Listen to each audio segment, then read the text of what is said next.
Revenue Authority and the Ministry of Finance have also reiterated the need for strict enforcement of tax compliance and a zero-tolerance approach to corruption among clearing and forwarding agents in the region.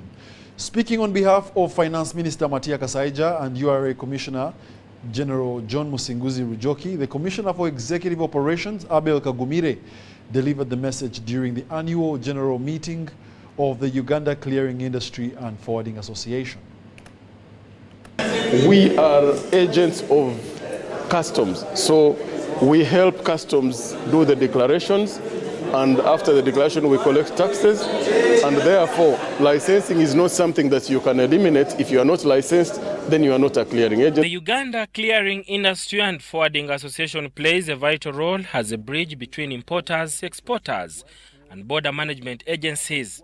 During their annual general meeting, members voiced frustrations over the licensing process, which they said it is restrictive and lacks fairness. Actually, the issue is the licensing period seems to be too short, because we begin the licensing period within June, July, and we go through it up to August. And by the time we are just receiving our licenses in December, the next licensing period again begins towards June. So it looks like it's very short. It requires an amendment in the law, because the law talks of an annual license.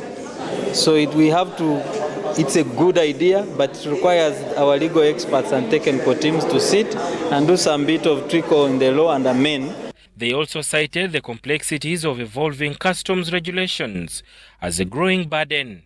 URA's Abel Kagumire acknowledged the critical role played by clearing and forwarding firms in supporting revenue mobilization. Whether it is an import or an export, starts with the clearing agent.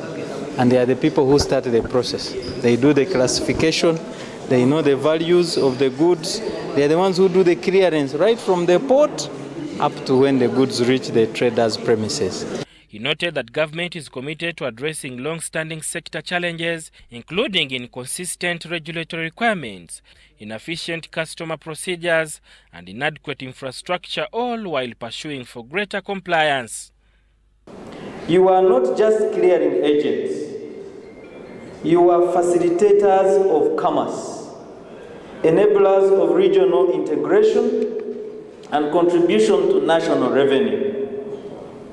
Your commitment and resilience are seen every day in the ports, at the borders, in warehouses, and through your responsiveness to evolving trade policies.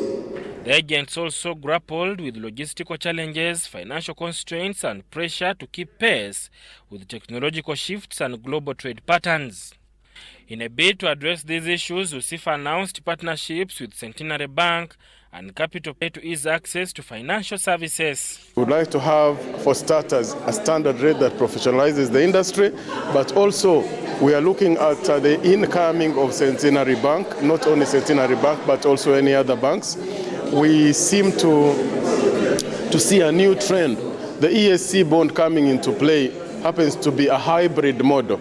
Before, we could only see insurance companies doing this under the Commissar CTG. With the members of USIFA, as we seek to drive you towards digitization, I hope we'll have your full cooperation, and we assure you that as we go on that drive, we are going to deploy sufficient resources to support you as we transition from manual processes into digitization. As Centenary Bank, we are privileged to be a strong brand in the financial sector of this market, where we command a very good number of customers. The meeting also saw the election of a new USIFA board to steer the association for the next 2 years.